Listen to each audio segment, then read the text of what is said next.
What's inside the artist's head? Check the bottom. Hit like and subscribe. Hi! I made my episode number 7 special for two things. First, I'm going to share step-by-step Adobe Photoshop tutorial about how to manipulate photos and turn to any character you want using pen and brush tools. You'll find that on the latter part of this video. Second, as my way of showing gratitude to those who will watch, like, and or subscribe to my channel, I will give away a free ebook entitled What's Inside the Artist's Head. This is my illustrated ebook due for release at Amazon Kindle Book. It is a compilation of inspiring stories with entertaining artworks and cartoons which I made in a span of 10 years. If you happen to watch, like, and subscribe to my channel, let me know so I can send you my free ebook as a gift.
How to cut pictures using pen tool with soft masking. Pen tool. This is what you will use to create cutting line at the edge of a picture. The lines created by pen tool is called path. You can activate the process of cutting the lines made by pen tool from this location. You can proceed to cutting the picture by adding layer mask, but to soften the cutting edge, we will apply the feather tool first. Now that we have the path and feathering radius applied to soften the cutting, we will add the layer mask to cut the picture. By going to this button, just press to execute the cutting. Then you will have the picture being cut according to the path.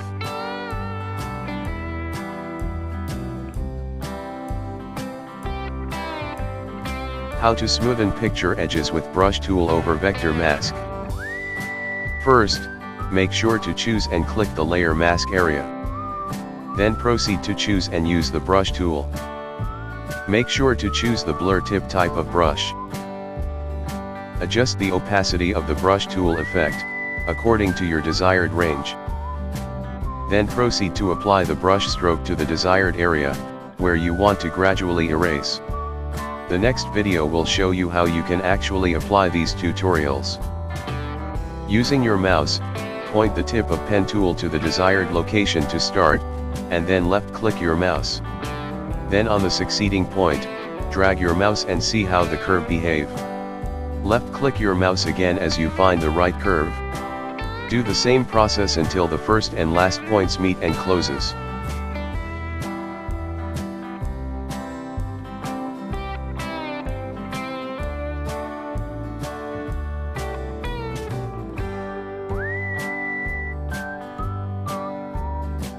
The brush tool with mask layer can be used like an eraser as shown.